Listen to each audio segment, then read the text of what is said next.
أعوذ بالله من الشيطان الرجيم بسم الله الرحمن الرحيم. Assalamualaikum warahmatullahi wabarakatuh. Waalaikumsalam warahmatullahi wabarakatuh. Alhamdulillahirabbil alamin wa bihi nasta'inu ala umuri dunya waddin. Wassalatu wassalamu ala asyrofil anbiya'i wal mursalin sayyidina Muhammadi wa ala alihi wa sahbihi ajmain.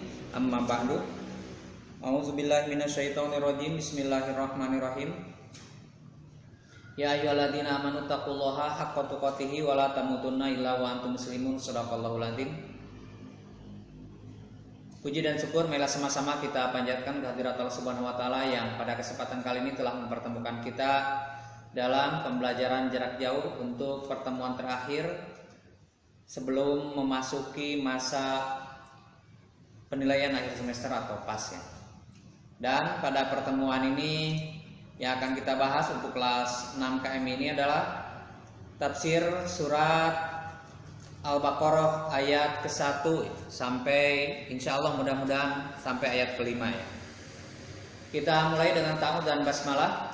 A'udzubillahi minasyaitonirrajim. Bismillahirrahmanirrahim. Silakan dibuka kitabnya halaman 4 ya. Alif Lam Mim. Allah a'lamu maha mengetahui bimuradihi terhadap maksud Allah bidzalika dengan lafaz Alif Lam Mim. Zalikal kitabu ay hadzal kitabu, kitab ini alladzi yaqra'uhu yang membaca kepadanya Muhammadun Muhammad, la raiba tidak ada keraguan, la syakka tidak ada keraguan fihi dalam kitab ini. Annahu sungguhnya kitab ini min indillahi itu adalah dari Allah. Wa jumlatun nafyi adapun jumlah nafyi yaitu lafaz la raiba fihi khobarun itu adalah khobar. Mubtada'uhu adapun mubtadanya zalika adalah lafaz zalika. Wal isyaratu adapun isyarat bihi dengan lafaz zalika litazimi tujuannya adalah untuk ta'zim, untuk mengagungkan. Hudan kitab ini sebagai petunjuk. Lafaz hudan itu adalah khobaru tsanin, khobar yang kedua. Khobar yang pertamanya tadi lafaz la raiba fihi, khobar keduanya lafaz hudan ya. Aihadin yaitu yang menunjukkan lil muttaqina bagi orang-orang yang bertakwa. Yang dimaksud dengan takwa adalah as-sairina yang jadi ila takwa kepada ketakwaan. Bimtisalil awamiri dengan melaksanakan perintah-perintah Allah, wajtina bin nawahi dan menjauhi larangan-larangan Allah. Litiqaihim karena takutnya mereka bidzalika dengan ketakwaan itu takut kepada an-naro kepada neraka. Tafsir surat Al-Baqarah ayat 1 sampai ayat 2 di sini menjelaskan yang pertama lafaz Alif Lam Mim itu di sini tidak ditakwil ya. Imam Jalaluddin As-Suyuti tidak menakwil, tidak mengartikan Al-Qur'an ini ataupun lafaz Alif Lam Mim ini. Beliau hanya mengartikan Allahu a'lamu bimuradi. Maksudnya yang paling mengetahui makna Alif Lam Mim itu adalah Allah Subhanahu wa taala. Memang ada ahli tafsir yang lain ya yang menjelaskan Alif Lam Mim itu A-nya adalah lafaz Allah, La-nya latifun, Mimnya adalah majidun. Tapi di sini ya tidak berani beliau Imam Jalaluddin As-Suyuti mengartikan seperti itu. Zalikal kitabu di sini menjelaskan ya di ayat 2-nya menjelaskan eksistensi Al-Qur'an.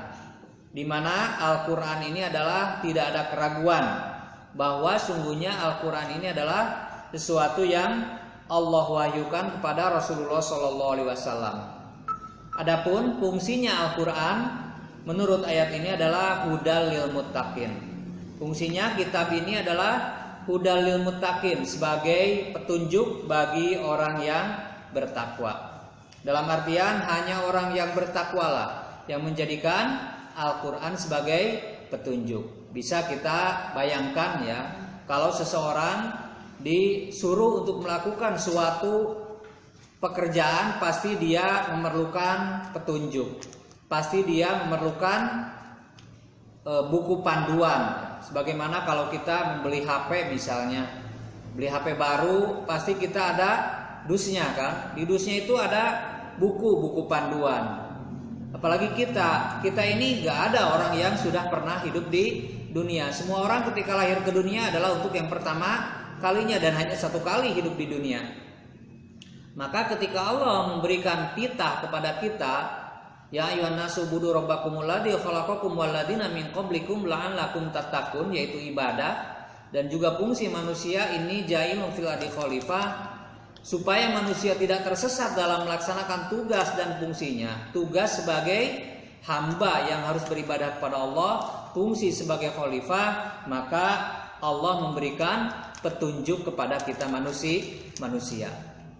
Nah, petunjuk itu Allah berikan kepada kita manusia, dan manusia yang mengambil petunjuk itu adalah disebut orang yang bertakwa.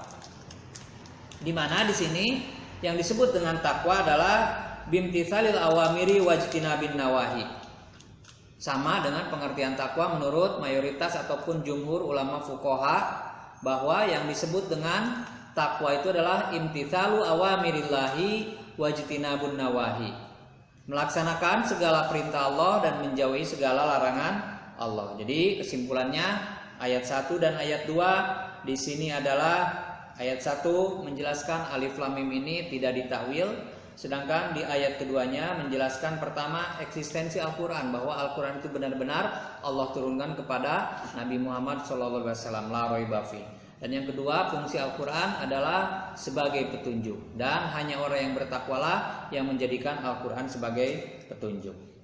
Dilanjut, alladzina, yaitu orang-orang yu'minuna yang mereka itu beriman. Maksud yu'minuna itu adalah yusaddiquna, mereka itu membenarkan bil ghaibi, terhadap yang gaib. Maksud yang gaib itu bima ghaba anhum, yang tidak terlihat. Minal ba'thi, yaitu ba'ats, wal jannati, dan surga, wan nari, dan neraka. Yang pertama, sifat orang mukmin itu adalah orang yang membenarkan terhadap adanya perkara yang gaib, yang tidak terlihat. Di sini disebutkan perkara yang gaib itu, yang di sini disebutkan adalah akidah sam'iyah, yaitu yang didengar ya, yang didengar dari Rasulullah, karena Rasul sendiri belum pernah ke sana. Beliau hanya oleh Allah diberi gambaran, diberi pemandangan ketika melakukan Mi'raj dari Masjidil Aqsa ke Sidratul Muntaha. Beliau diperlihatkan ya surga dan neraka, diperlihatkan mahsyar juga kepada beliau. Nah, ini kita ya, orang yang tidak melihat tapi kita membenarkan, maka itu termasuk orang yang bertakwa. Jadi orang bertakwa itu adalah orang yang membenarkan sesuatu yang tidak terlihat, yaitu meyakini adanya ba'ats. Kalau kita meyakini adanya ba'ats, maka kita harus bersungguh-sungguh dalam bekerja. Kita harus bersungguh-sungguh dalam beramal soleh. Kalau kita meyakini adanya surga, kalau kita meyakini adanya neraka, maka harus dibuktikan dengan perilaku kita. Kita harus bersungguh-sungguh karena kita yakin kita akan kembali. Ketika kembali, amal kita semuanya akan dipertanggungjawabkan, akan ditimbang, akan dihitung, itu kan, akan dicatat dulu ya. Dicatat, dihitung, dan ditimbang. Dicatat, dihitung, dan ditimbang, yang dan akhirnya kemana amal condongnya, ya timbangan apakah ke sebelah kiri atau ke sebelah kanan, disitulah nasib kita ditentukan. Makanya dari sekarang ya, jadilah orang yang bertakwa, yaitu yang menjadi orang yang alladzina yu'minuna bil ghaibi. Yang kedua, wa yuqimunas sholata, dan orang-orang yang menegakkan sholat. Maksudnya ayatuna biha bihuquqiha, mendatangkan ya mereka biha terhadap sholat, bihuquqiha, dengan hak-haknya sholat. Jadi yang kedua ya, sifat orang yang bertakwa ini adalah orang yang melaksanakan sholat sesuai dengan ketentuan, melaksanakan sholat sesuai dengan ketentuan, dengan hak-haknya, Di mana yang disebut hak itu adalah ada rukun dan syarat. Apa yang menjadi rukun sholat, apa yang menjadi syarat sholat, itu dilaksanakan semuanya supaya sholatnya itu menjadi tanda bahwa dia adalah orang yang bertakwa. Yang ketiga, wa mimma razaqnahum yunfikun. Wa mimma, dan dari sebagian perkara. Asalnya itu kan wa minma, minnya adalah maknanya litab'id. Litab'id itu sebagian. Dan dari sebagian, wa mimma, dan dari sebagian, razaqnahum, yang kami rizkikan kepada mereka, a'toinahum, yang kami berikan kepada mereka, yunfikuna, mereka menginfakkan, menafkahkan. Dalam hal apa menafkahkannya? Fi ta'atillahi, dalam rangka ketaatan kepada Allah Subhanahu wa taala. Yang ketiga, ciri orang yang bertakwa adalah menginfakkan dari sebagian rizki yang Allah berikan. Diinfakkan sebagian rizki yang Allah berikan, tidak usah semuanya ya. Walaupun ada kan sahabat ketika dulu diminta infak oleh Rasulullah, datang Abu Bakar dengan membawa seluruh hartanya. Ditanya oleh Rasulullah, "Ya Abu Bakrin, wahai Abu Bakar, apakah engkau menyisakan di rumah untuk anak istrimu, untuk keluargamu?" Abu Bakar mengatakan, "Cukuplah bagi aku Allah dan Rasulnya." Walaupun ada misalnya orang yang menginfakkan harta seperti itu, atau Umar menginfakkan setengahnya, tetap yang ditentukan oleh Allah adalah wa mimma razaqnahum yunfikun. Jangan semuanya, sebagian saja. Jangan-jangan nanti setelahnya berinfak dengan banyak misalnya, dia menyesali keputusannya dan akhirnya menjadi kufur nikmat, gitu kan, ataupun menjadi kufur, menjadi tidak mau berinfak, tidak meyakini terhadap ayat tentang infak. Waladina yu'minuna, dan yang keempat ya, ketiga, al-wa mimma razaqnahum yunfikun, infaknya pun adalah fi taatillah. Infaknya dalam rangka ketaatan kepada Allah, bukan infak dalam rangka maksiat, bukan infak untuk sesuatu yang dilarang oleh Allah Subhanahu wa taala. Itu infaknya bukan dalam rangka ketaatan, bukan menjadi ciri orang yang bertakwa. Tapi infaknya dalam rangka ketaatan kepada Allah Subhanahu wa taala. Makanya kita punya fasilitas Allah berikan berupa harta, pergunakanlah untuk jalan yang benar, pergunakanlah untuk kebaikan, itu termasuk nafkah atau termasuk infak. Kalau kita menginfakkan di jalan yang tidak diridhoi oleh Allah Subhanahu wa taala, atau kita membelanjakan harta itu di jalan yang tidak diridhoi oleh Allah, maka termasuk orang yang berinfak dalam rangka maksiat kepada Allah Subhanahu wa taala. Waladina yu'minuna, dan orang-orang yang beriman, bima unzila ilaika, bima terhadap kitab unzila yang diturunkan ilaika kepadamu, ayat Qur'ani, yaitu Al-Qur'an, bukan, ini adalah badal ataupun taukid dari ma ya, ayat Qur'ani yaitu Al-Qur'an. Wa ma unzila, dan terhadap kitab yang diturunkan min qablika, sebelum kamu, ayat Taurati wal Injili wa ghairihima. Jadi yang ke 1, 2, 3, 4 ya. Yang keempat di sini dijelaskan bahwa ciri orang yang bertakwa adalah orang yang beriman kepada Al-Qur'an dan kitab-kitab sebelum Al-Qur'an. Kalau kita beriman kepada Al-Qur'an, kita harus tasdikun bil qalbi wa iqrarun bil lisan wa amalun bil arkan. Tapi kalau kita iman terhadap kitab-kitab sebelum Al-Qur'an, tidak ada tuntutan amalun bil arkan. Kita cukup meyakini bahwa kitab sebelum Al-Qur'an, sebelum adanya perubahan dan lain sebagainya, itu adalah benar. Sebelum adanya perubahan ya. Karena sekarang ya kitab-kitab samawi itu sudah berubah, sudah berbagai macam versi gitu kan. Ada versi A, versi B, versi C dan lain sebagainya. Sudah berbagai macam versi. Jadi dulu itu ya, sebelum dirubah Al-Qur'an, Taurat dan Injil itu adalah kitab yang benar.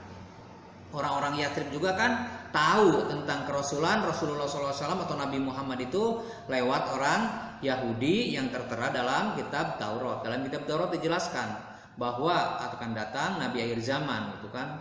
Dalam kitab Injil juga sama dijelaskan. Yang kelima, wabil akhirati hum yuqinun. Wabil akhirati, dan kepada hari akhirat, hum mereka itu yuqinuna meyakini.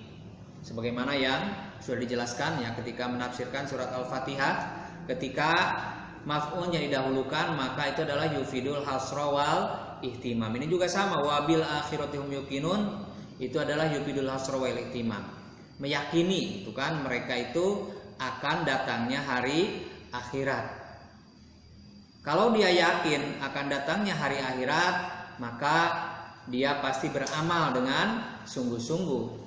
Dia pasti menjadi orang yang bertakwa. Jadi enggak cuma di apa saja, di mulut saja. Di mulut dia meyakini tentang hari akhirat, tapi dalam perilaku seolah-olah dia itu tidak meyakini akan datangnya hari akhirat. Simpulan ya untuk ayat 1 sampai ayat 4, bahwa ciri orang yang bertakwa bukan ayat 1 ya, ayat 3 sampai ayat 4, bahwa ciri orang yang bertakwa itu ada 5. Pertama, beriman kepada yang gaib. Yang kedua, menegakkan sholat dengan menjalankannya, melaksanakannya sesuai haknya. Yang ketiga, menginfakkan hartanya ataupun membelanjakan hartanya dalam jalan yang diridhoi oleh Allah Subhanahu wa taala. Yang keempat, beriman kepada Al-Quran dan kitab-kitab sebelum Al-Quran. Dan yang kelima, itu adalah meyakini akan datangnya hari akhirat. Satu ayat lagi ya. Ulaika, mereka itu al-mausufuna, yang disifati dengan sifat yang tadi bimadzukiro ya. Ala hudam min rabbihim, mereka itu ada di dalam petunjuk dari Robnya. Wa ulaika humul muflihun, dan mereka adalah orang-orang yang berbahagia. Al-faizuna, yang beruntung, bil jannati, dengan surga, wan najuna, dan orang-orang yang selamat minan nari, dari neraka.